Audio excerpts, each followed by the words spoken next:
Hoy vamos a hablar acerca de, o vamos a partir de lo que son los procesos reversibles e irreversibles.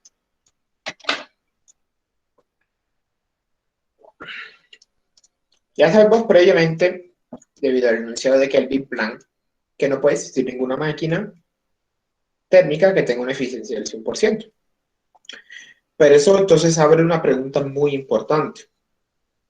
¿Cuál es la eficiencia más alta que puede tener una máquina térmica? Si no puede ser del 100%, ¿cuánto es la máxima posible? Para eso, tenemos que conocer qué son los procesos reversibles e irreversibles. Un proceso reversible es aquel proceso que tiene la capacidad de volver a su condición inicial sin una ayuda externa. ¿Vale? Es decir, es capaz de volver a su condición inicial por sus propios medios.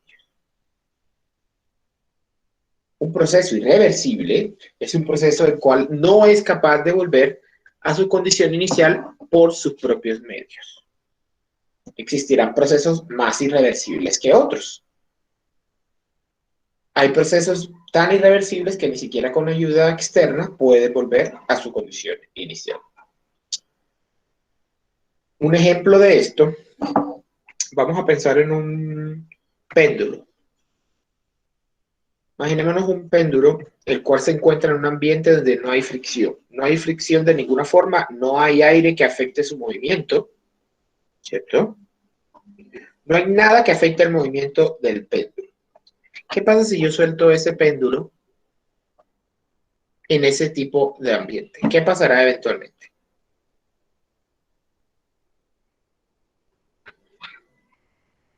Seguirá moviéndose, ¿no? Seguirá moviéndose infinitamente, transformando la energía cinética en energía potencial y así sucesivamente. De cinética potencial, Y no potencial parará cinética, y como no hay fricción, no se detiene. no se tendrá, alcanzando siempre la misma altura inicial. De esta forma, un péndulo sin fricción se puede considerar un proceso reversible.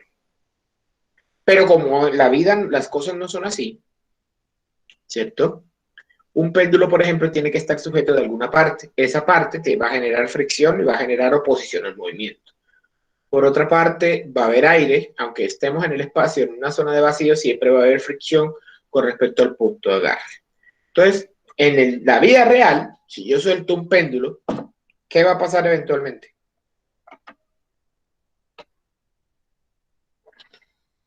Pues se va a detener.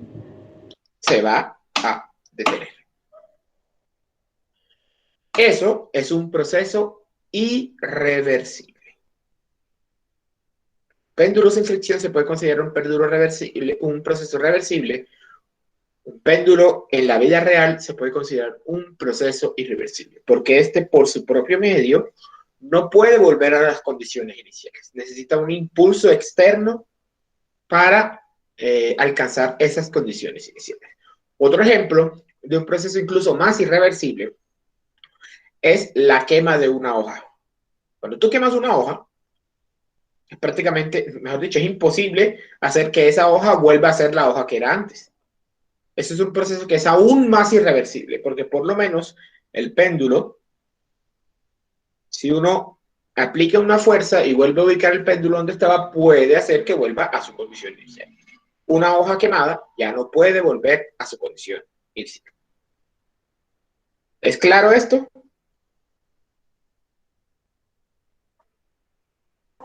Sí, claro. Perfecto. Ahora, los procesos reversibles en la realidad, en la vida real, no ocurren, no existen. Son solo idealizaciones de procesos reales, es decir, todos los procesos que ocurren en la naturaleza son irreversibles. No existe ningún proceso que sea completamente reversible. Ahora, ¿por qué tenemos que conocer qué es un proceso reversible y qué es un proceso irreversible? Resulta que los dispositivos que producen trabajo entregan el máximo de trabajo y los dispositivos que consumen trabajo consumen el mínimo trabajo cuando se consideran procesos reversibles en lugar de irreversibles. Es decir, que si yo diseño un proceso y lo diseño teóricamente de manera completamente reversible, ese va a ser, por ejemplo, si es capaz de generar potencia, ese proceso va a generar la máxima potencia posible, o si es de consumir potencia, como los aires acondicionados, va a consumir la mínima potencia posible. Entonces, los procesos reversibles simplemente sirven para hacer consideraciones y establecer los límites a los cuales se puede llegar una máquina térmica o una bomba de calor o un refrigerador. Funcionan como un punto de comparación. Es decir, digamos que yo tengo una máquina térmica. A esa máquina térmica yo la diseño de forma reversible. Y me dice que tiene una eficiencia del 80%.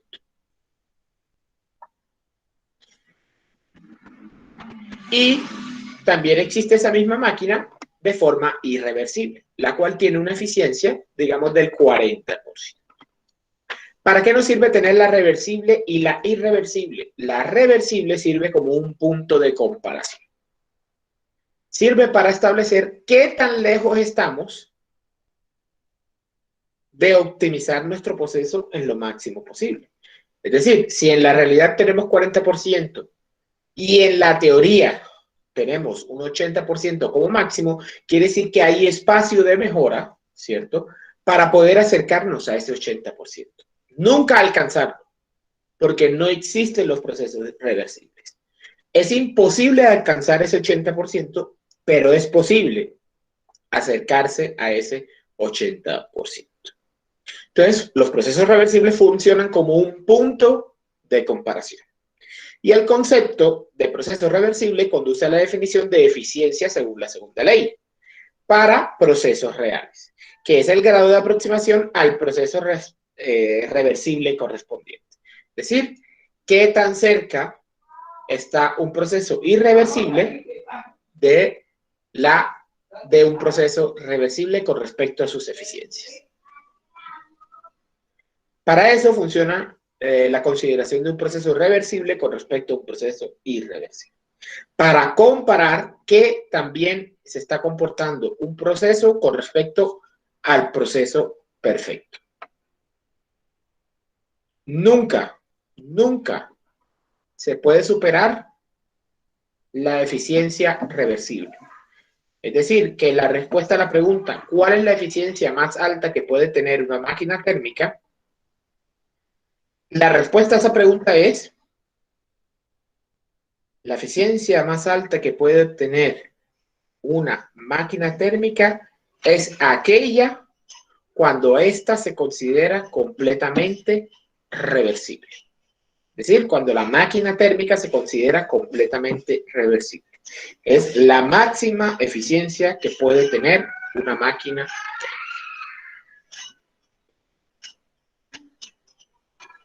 ¿Vale?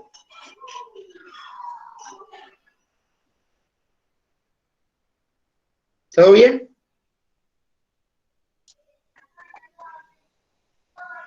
Sí, profe. Perfecto.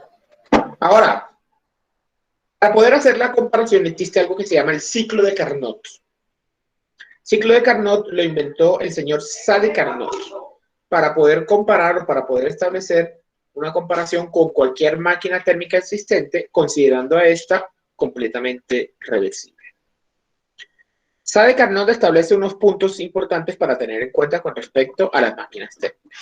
Primero, la eficiencia del ciclo de una máquina térmica depende en gran medida de cómo se ejecute cada uno de los procesos que constituyen el ciclo. Si los procesos no están optimizados, no esperes. Si los procesos en un ciclo no están optimizados, no esperes que el ciclo en general tenga la mejor eficiencia posible. Tienen que comportarse o tienen que establecerse los procesos en la mejor eficiencia posible para que la eficiencia global del proceso aumente. ¿Vale? ¿Eso claro? Por eso los motores hay que lubricarlos, hay que cambiarles el aceite refrigerante, el aceite, el refrigerante, por eso hay que cambiarle todos esos dispositivos para que funcionen de la mejor manera posible. Segundo, el trabajo neto y por lo tanto la eficiencia del ciclo se pueden maximizar mediante procesos que requieran la mínima cantidad de trabajo y entregan lo más posible, es decir, mediante procesos reversibles. Y tercero, las máquinas térmicas y los refrigeradores que funcionan en ciclos reversibles sirven como modelos con los cuales podemos comparar las máquinas térmicas y los refrigeradores reales. Sirven como un punto de referencia. ¿Vale? Como ya se los dije, fue inventado el ciclo de Carnot por Sade Carnot en el año 1824 y él mismo planteó una hipotética máquina térmica que opera en este ciclo y a esta se le denomina la máquina térmica de Carnot. Es una máquina hipotética que en la realidad no existe, pero funciona como punto de comparación para cualquier máquina térmica que existe. El ciclo de esta máquina térmica se compone de 4 procesos reversibles, 2 isotérmicos y 2 adiabáticos, es decir, 2 a temperatura constante y 2 sin transferencia de calor. Para empezar a evaluar el ciclo de Carnot, tenemos que empezar a hablar de una consideración importante. Considere un sistema cerrado conformado por un gas contenido en un dispositivo cilindro-émbolo adiabático. Es decir, una especie de pistón en el cual no hay transferencia de calor. Imagínense esa situación y ahora vamos a describir cada una de las partes del proceso.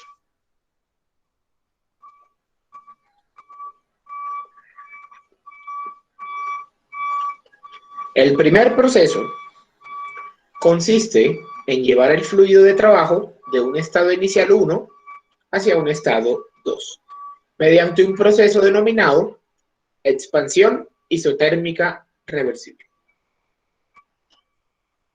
¿En qué consiste la expansión isotérmica reversible? Aquí tenemos el pistón cilindro-émbolo que se encuentra cargado con un gas. Este gas se encuentra a una temperatura TH.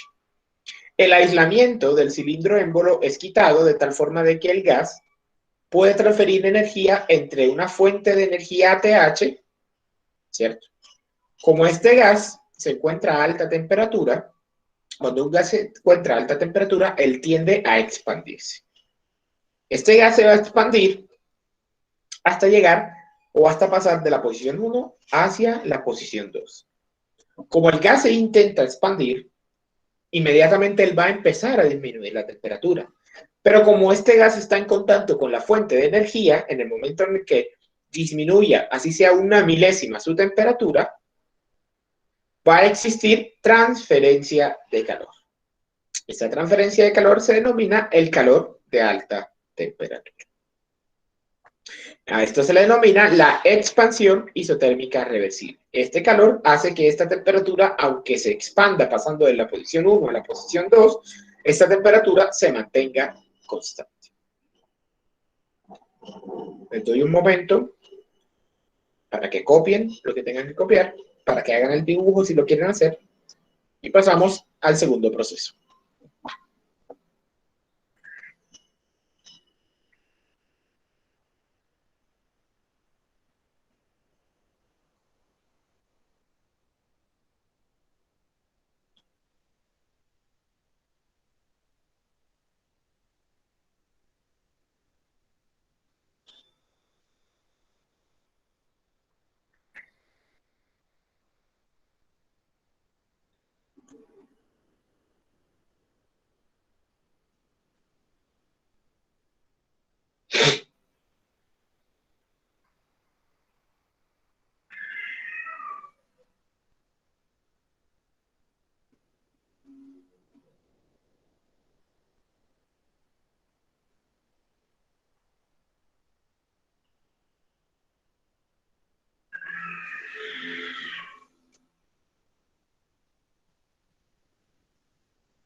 Bueno, pasamos al segundo proceso. El segundo proceso consiste en llevar el fluido de trabajo de un estado 2 a un estado 3, se denomina expansión adiabática reversible. Después del proceso 1, el pistón o el cilindro o el émbolo, que se encuentra ubicado en el estado 2, ¿cierto? Se aísla completamente para evitar que siga existiendo transferencia de calor. Ahora, el gas sigue a una temperatura TH. Como el gas sigue a una temperatura TH, va a seguir queriendo expandirse. Como ya no tiene transferencia de calor, este se va a expandir desde un punto 2, que es este, hacia un punto 3, pero en este caso sí va a haber una disminución en la temperatura. Pasa de la temperatura de alta hacia la temperatura de baja. Es adiabático porque el aislamiento evita la transferencia de calor.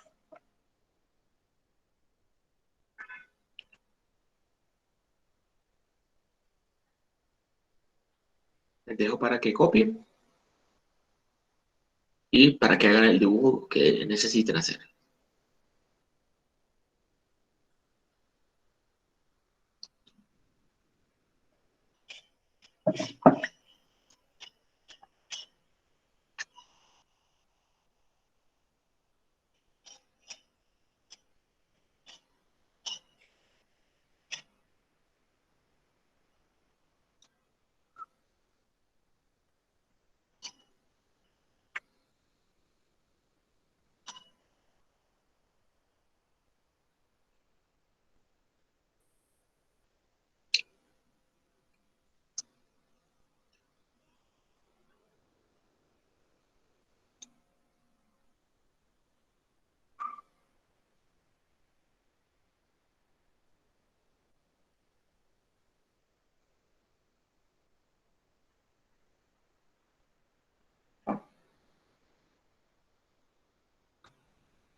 Vale, pasamos al tercer proceso entonces. El tercer proceso consiste en llevar el fluido de trabajo de un estado 3 a un estado 4 y se denomina compresión isotérmica reversible.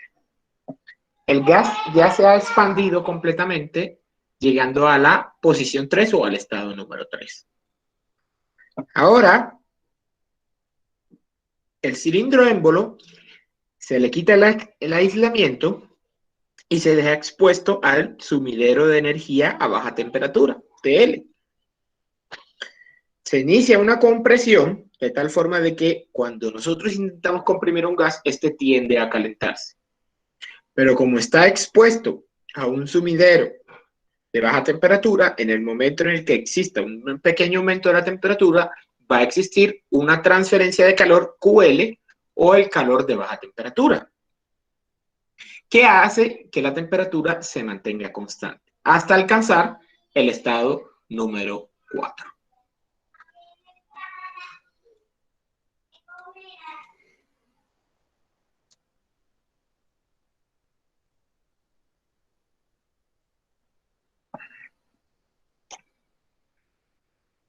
Nuevamente les dejo el espacio para que copien.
Y el proceso número 4 consiste en llevar el fluido de trabajo de un estado 4 a un estado inicial 1, mediante una compresión adiabática reversible.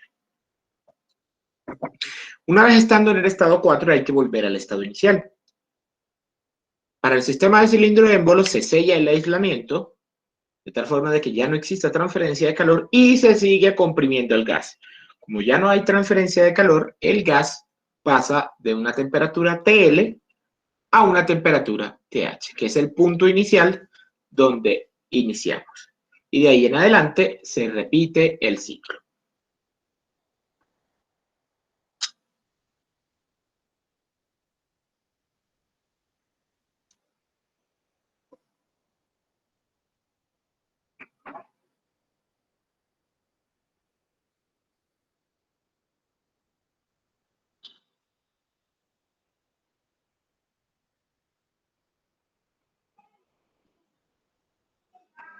Hasta aquí, ¿alguna pregunta, alguna duda?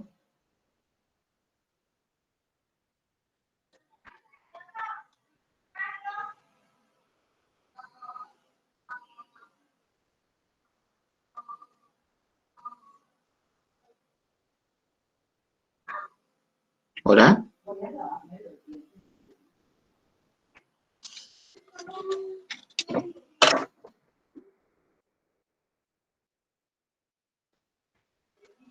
Vale, no hay duda ni pregunta. Perfecto. Con eso entonces hemos establecido cómo funciona el ciclo de Carnot. El ciclo de Carnot, y de ahí se repite constantemente el proceso 1-2, 2-3, 3-4, 4-1 y así sucesivamente.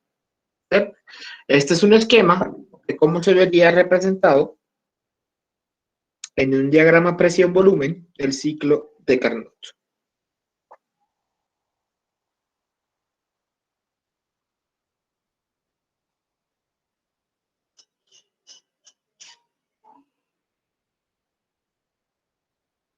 Profesor, ¿me puede hacer favor de repetir otra vez? Lo que pasa es que el ultimito que dijo no lo alcancé a escuchar.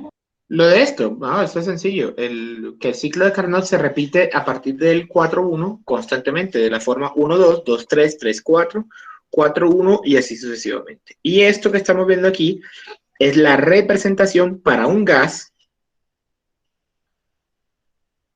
del ciclo de Carnot en un diagrama presión-volumen.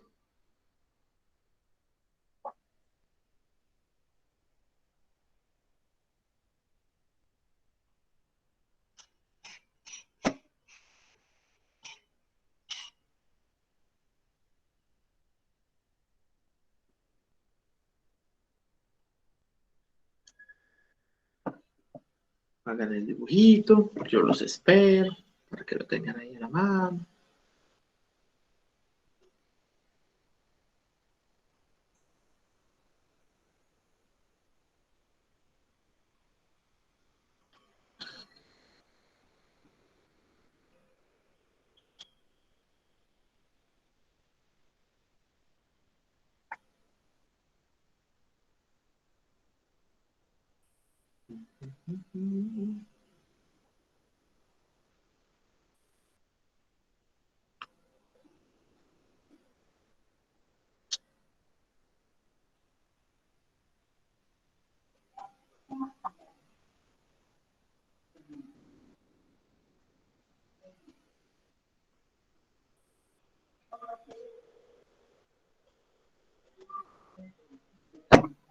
Vale, proseguimos.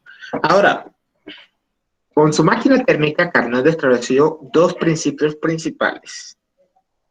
El primer principio es que la eficiencia de una máquina térmica irreversible es siempre menor que la eficiencia de una máquina térmica reversible, que opera entre los mismos dos depósitos. Y segundo, que las eficiencias de las máquinas térmicas reversibles que operan entre los mismos dos depósitos son las mismas. Toda máquina térmica que se encuentre en paralelo con otra máquina térmica bajo los mismos depósitos de temperatura, mismo sumidero y misma fuente, va a tener exactamente la misma eficiencia reversible. A partir de esto, la matemática de esto es bastante compleja y no es tan relevante para ustedes. Se puede llegar a esta relación si y solo si hablamos de un proceso reversible. Si hablamos de un proceso reversible, podemos decir que el calor de alta temperatura sobre el calor de baja temperatura es igual a la temperatura de alta sobre la temperatura de baja. Si y solo si los procesos son reversibles y las temperaturas se encuentran en valores absolutos. Temperaturas en valores absolutos y proceso reversible. Ojo con esto. Esto nos está indicando que QH sobre QL es igual a TH sobre TL.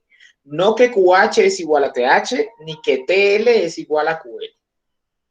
Está indicando una igualdad entre las relaciones. ¿Vale?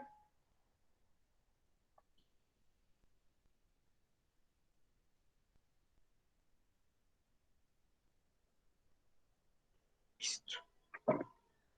Bajo estos principios de Carnot, podemos hablar entonces, retomar lo que habíamos hablado antes de las máquinas térmicas, pero hablando desde el punto de vista de una máquina térmica reversible, es decir, una máquina térmica de Carnot.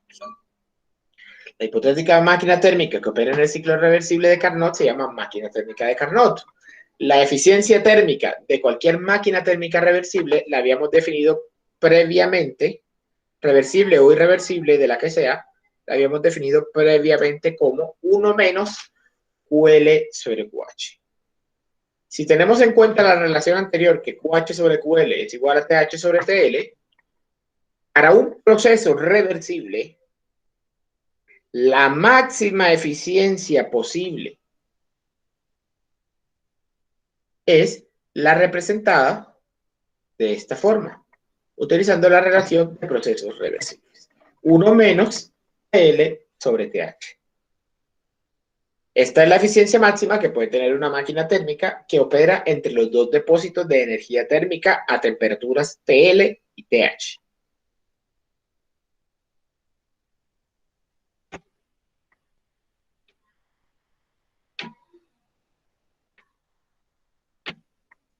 Anoten.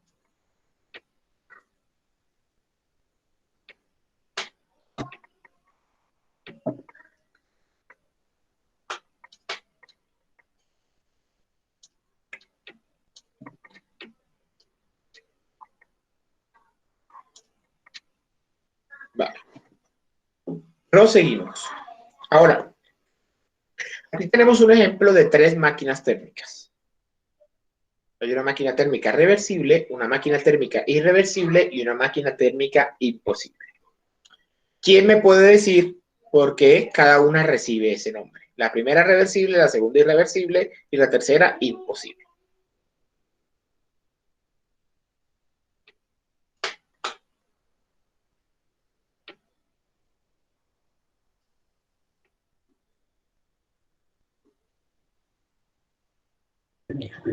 Profe, bueno, esa que dice imposible, usted al comienzo de la clase dijo que ninguna llegaba hasta el 80% y que eso era algo imposible. No, pero ese era un ejemplo poniendo el 80%. Es imposible porque, a ver, empecemos por la primera, que es más fácil. La máquina térmica reversible se denomina reversible porque bajo estos dos depósitos, esta es la máxima eficiencia posible. Su eficiencia es la misma que la máxima posible. Por eso se considera completamente reversible. Esto se considera irreversible porque recordemos que todo proceso irreversible, la eficiencia siempre va a ser menor que la máxima posible. Como su eficiencia es del 45% y la máxima posible es del 70%, bajo estos dos depósitos, que es lo importante, bajo estos dos depósitos, se puede considerar irreversible. Ahora, esta es imposible no porque sea del 80%. Es irreversible porque su eficiencia está por encima de la máxima posible entre estos dos depósitos. ¿Cómo calculamos La máxima posible en estos dos depósitos. La eficiencia es igual a 1 menos 300 Kelvin, que es TL, sobre 1000 Kelvin, que es TH. 1 menos TL sobre TH, eso nos da 0.7 o el 70%. Por esa razón, la tercera máquina térmica es imposible. No puede haber una máquina térmica con una eficiencia mayor que la máxima posible entre los dos depósitos de temperatura. ¿Es claro eso? Sí, profe. Perfecto. Vamos a hacer un ejercicio respecto a esto. ¿Alguien, por favor, que lo lea?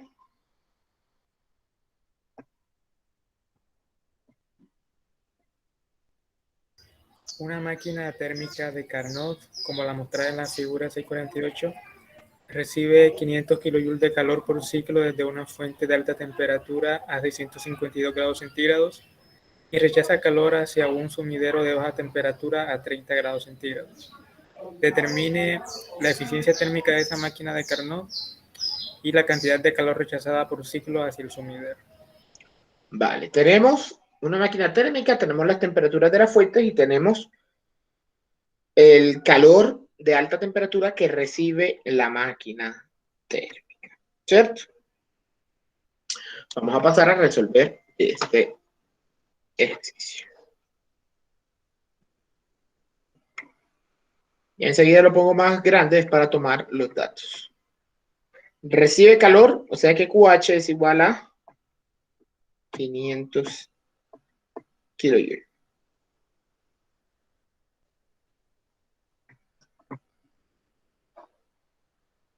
Y pH es igual a 652 y TL es igual a 30 grados Celsius. Grados Celsius también acá.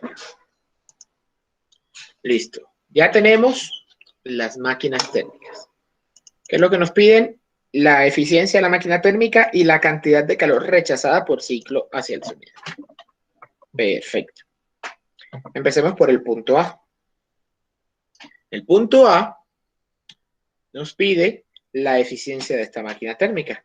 Recordemos que la eficiencia de una máquina térmica completamente reversible es igual a 1 menos TL sobre TH, donde TL y TH tienen que estar en valores absolutos. Es decir que TH, tenemos que pasar la Kelvin, son 652 grados Celsius, que pasados a Kelvin es igual a ¿cuánto?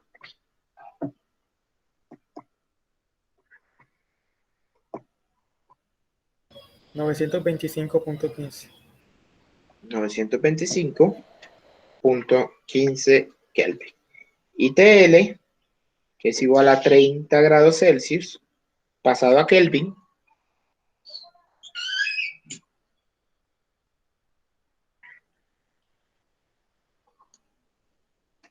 $303.15. 303.15 Kelvin. Perfecto. Ya teniendo estos valores, la eficiencia de esta máquina térmica es igual a 1 menos 303.15 sobre 925.15. ¿Cuánto nos da la eficiencia?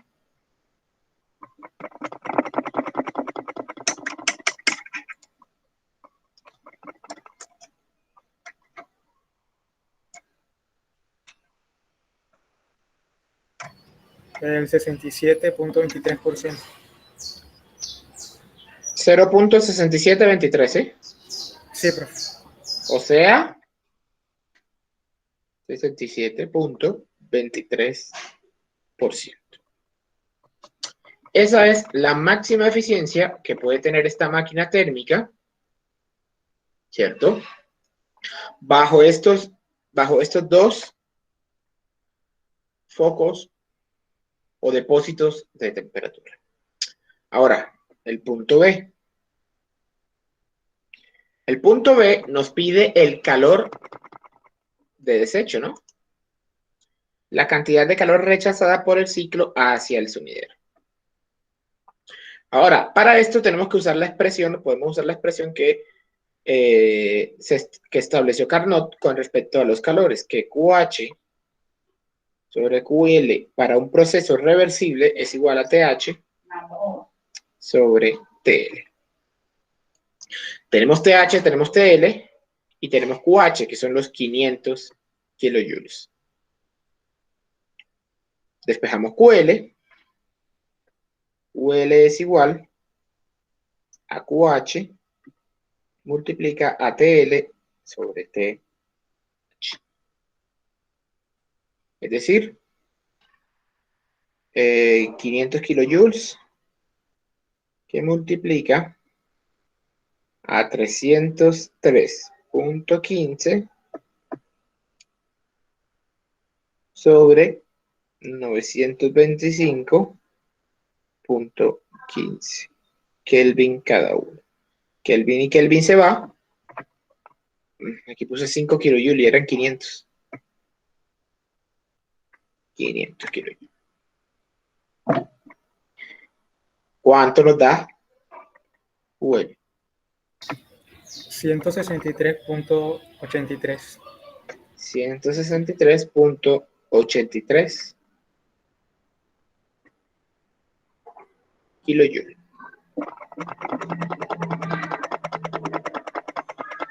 Y sale.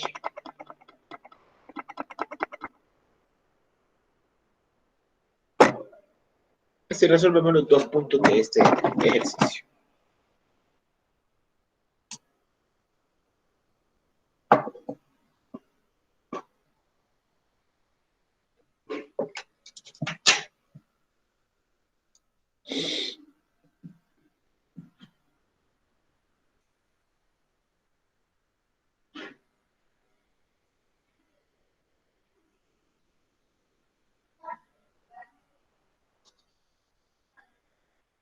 Anoten.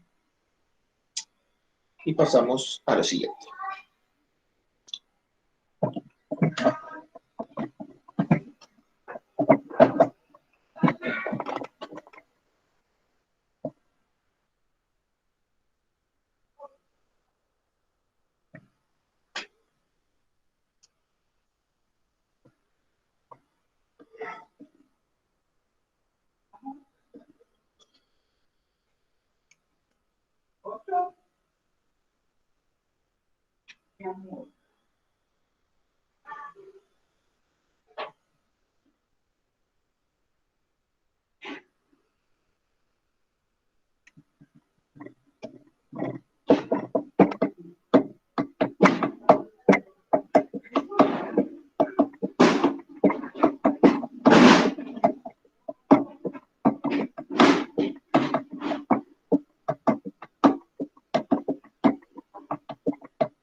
Vale, continuamos entonces.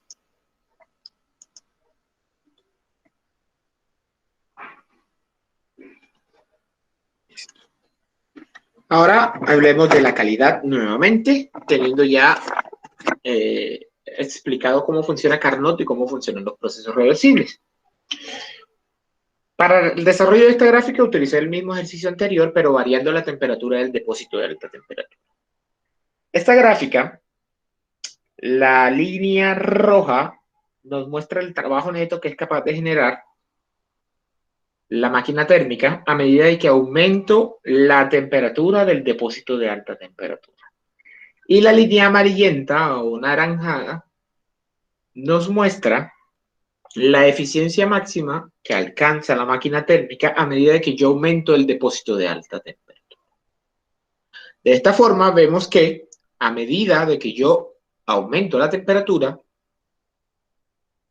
se aumenta tanto la eficiencia como la potencia generada de una máquina térmica.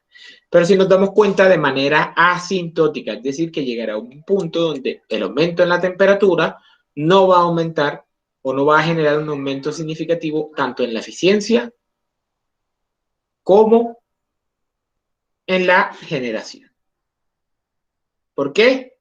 ¿Y cuál es el límite? El límite se encuentra en el que ninguna máquina térmica puede tener un 100% de eficiencia.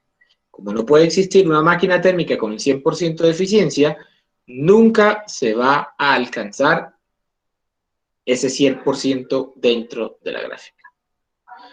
¿Qué nos está mostrando entonces con esto? Que más de la energía térmica de alta temperatura se puede convertir en trabajo. Por lo tanto, mientras más alta sea la temperatura, mayor es la calidad de la energía. Es decir, que mientras más alta sea la temperatura, más energía puedo aprovechar yo en un proceso térmico. El trabajo, por otro lado, es la forma de energía más valiosa, puesto que el 100% del trabajo puede convertirse en calor. Véase una resistencia térmica.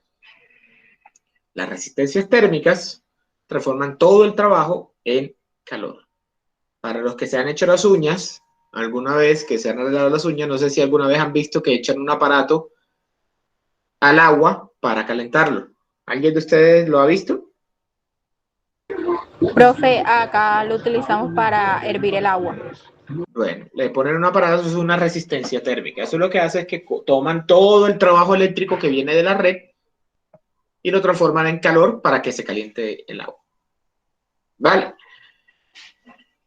Pero con respecto al calor, el calor es una de las formas más inútiles de la energía. ¿Por qué? Porque solo una parte del calor es capaz de convertirse en trabajo. Por eso es que necesitamos las máquinas térmicas.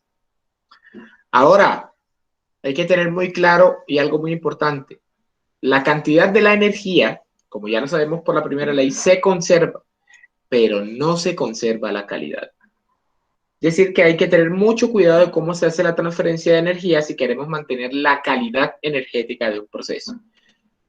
Mientras menor temperatura llegue, menos calidad va a tener esa energía.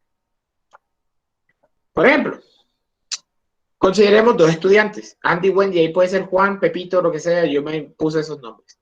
Andy le dio COVID. A Andy le dio COVID y él tiene 10 amigos.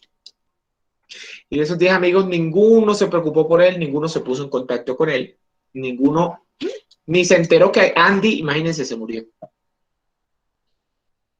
Pero Wendy un día le dio una gripa, no fue COVID, una gripa sencillita, y tiene un amigo. Y ese amigo estuvo con ella, la acompañó, le dio sopa, le compró droga, droga obviamente para la gripa, no de la otra droga que es la mala. Le llevó juguitos. Entonces, ¿quién tiene mejores amigos de los dos? ¿Andy o Wendy?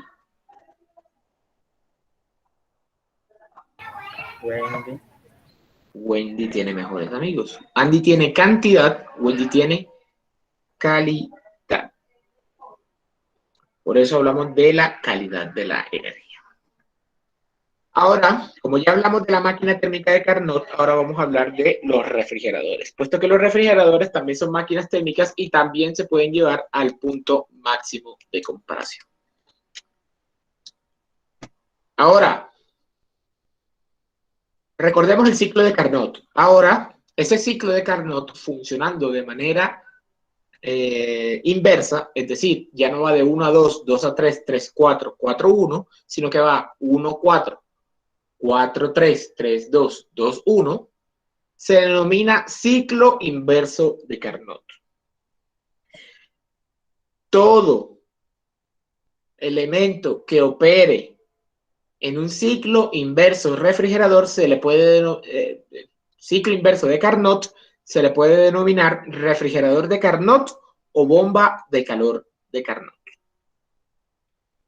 Utilizando la misma relación QH sobre QL es igual a TH sobre TL, los coeficientes de desempeño para un refrigerador o una bomba de calor se pueden expresar de esta forma. Sí y solo sí son completamente reversibles.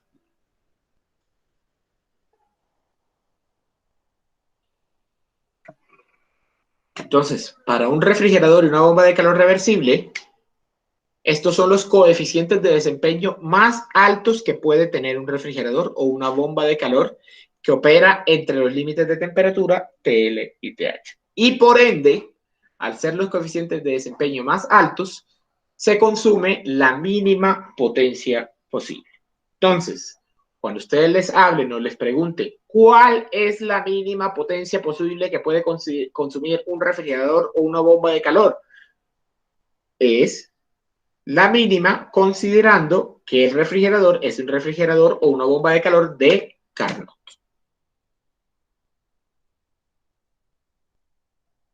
Anoten esa expresión y continuamos.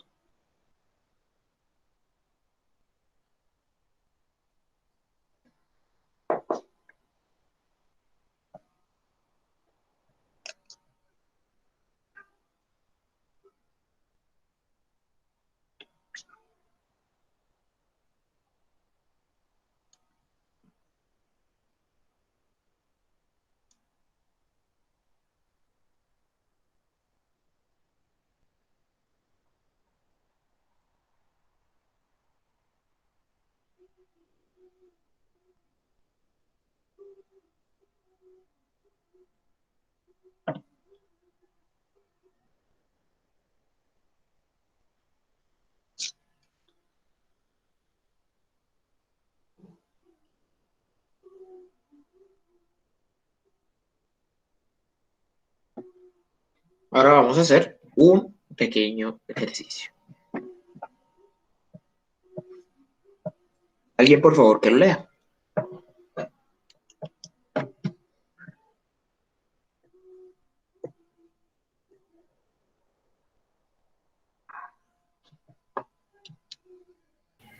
Un refrigerador debe quitar calor del espacio enfriado a razón de 300 kJ por minuto para mantener su temperatura a 8 grados centígrados.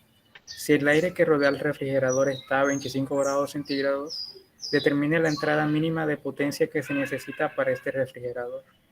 Como nos hablan de entrada mínima de potencia, ¿cierto? Estamos hablando de un refrigerador de Carnot. Vamos y nos llevamos este esquemita.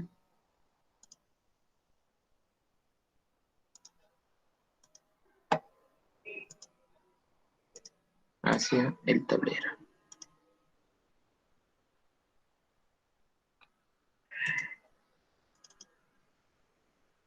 Entonces tenemos un refrigerador que se encuentra a menos 8 grados Celsius y este transfiere 300 kJ por minuto, ¿cierto? Para mantenerse frío a través de un refrigerador y este desecha calor a una habitación que se encuentra a 25 grados Celsius. Entonces, saquemos los datos. Tenemos TL, que es igual a menos 8 grados Celsius, que pasado a Kelvin, menos 8 más 273.15,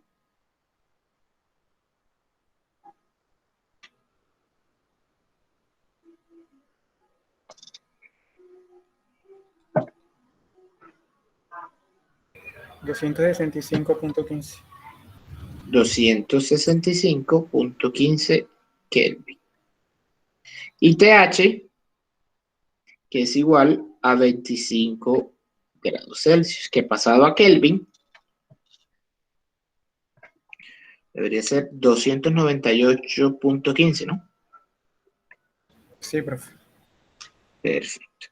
Y por último, nos dicen que QL, sería Q.L porque está en kilojoule por minuto, es igual a 300 kilojoule sobre minuto.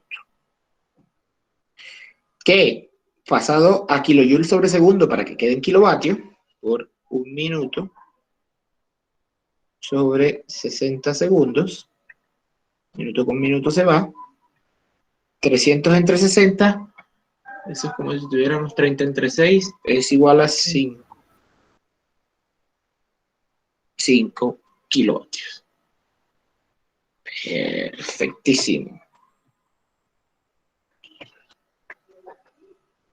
Nos están pidiendo la potencia que se necesita para entregar para este refrigerador, la mínima, o sea que nos están preguntando por el W neto. Para eso primero necesitamos hallar el coeficiente de desempeño. El coeficiente de desempeño de este refrigerador, como es un refrigerador de Carnot, se calcula de esta manera. 1 menos TH sobre TL menos 1. Tenemos TH y tenemos TL. 1 sobre TH, que es 298.15 Kelvin, sobre 265.15 Kelvin, menos 1. ¿Cuánto nos da el coeficiente de desempeño de este refrigerador?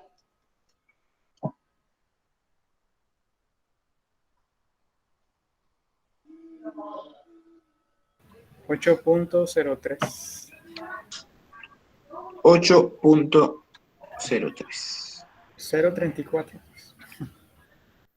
8.034. Quiere decir que si este refrigerador es considerado un refrigerador de Carnot, por cada kilovatio consumido de este refrigerador, él es capaz de mover 8.034 kilovatios desde el sumidero hacia la fuente de calor. ¿Vale? Una vez establecido el coeficiente de desempeño, recordemos que esto sigue siendo una máquina térmica. Esto sigue siendo un refrigerador. Para un refrigerador, el coeficiente de desempeño, recordemos que también se calcula como QL, en este caso Q.L, sobre W.neto. Tenemos QL, que son 5 kilovatios, y tenemos W.neto, que son, tenemos el COP, o el coeficiente de desempeño, que es 8.034, y tenemos QL, que son 5 kilovatios. La potencia neta de este refrigerador es igual a Q.L sobre el coeficiente de desempeño de este refrigerador. Es decir, 5 kilovatios sobre 8.034. ¿Cuánto nos da eso? 0.622. 0.622 kilovatios. Es decir, este refrigerador consume 0.622 kilovatios. Y es el mínimo consumo necesario posible que puede tener este refrigerador. Nada puede alcanzar este mínimo consumo, ni puede ser menor que este.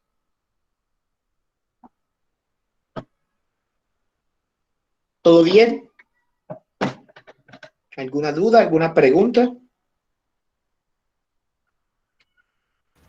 Profe, ahí en la parte donde le calculó el coeficiente que Sí, da señor. 8.034, usted dijo que ese es, ¿cómo fue lo que usted explicó ahí? Que El máximo coeficiente de desempeño posible. Es decir, bueno, lo otro.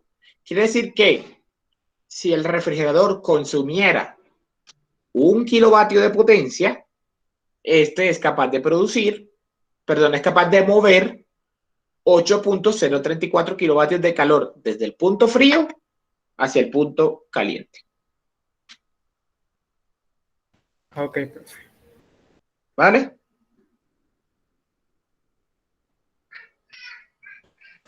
Sí, profe.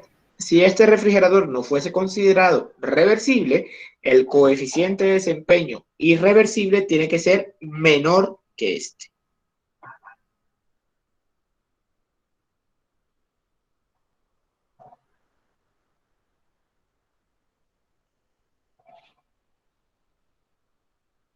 ¿Alguna otra pregunta? ¿Alguna otra duda?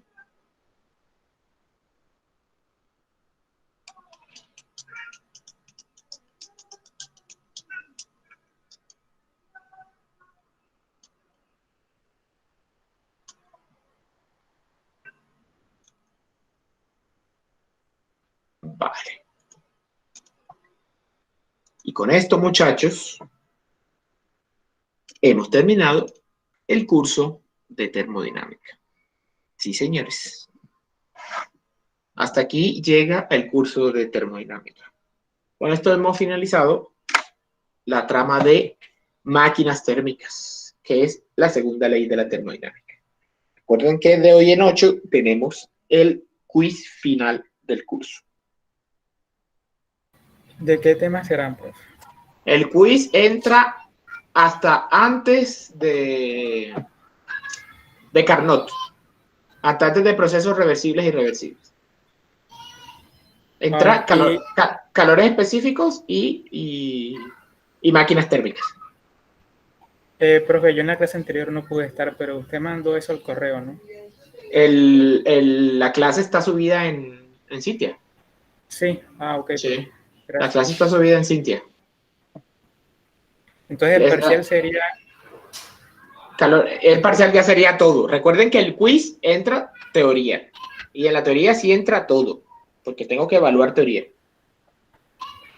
¿Vale? Sí, profe. O sea, el parcial sería entonces dentro de 15 días. Correctísimo. Y ese viernes les hago llegar el taller. Ok. ¿Listo? Vale. Listo, profe. Para que vayan practicando, aquí les dejo unos ejercicios. Este primer ejercicio, si tienen alguna duda, alguna pregunta con respecto a estos ejercicios, pueden consultarme, no hay ningún problema.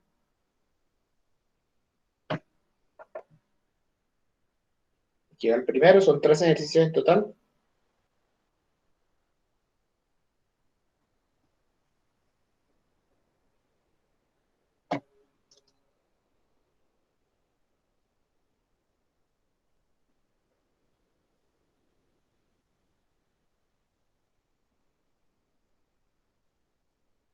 Pasemos al otro.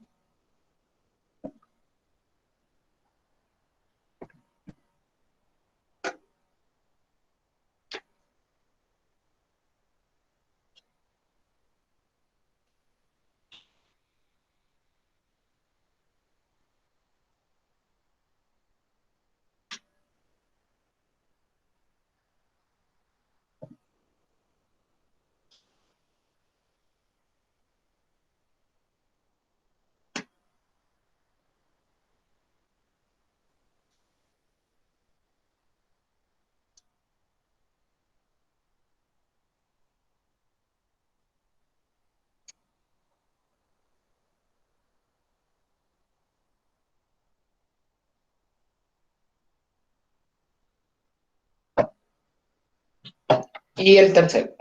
Y el tercero.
Y listo.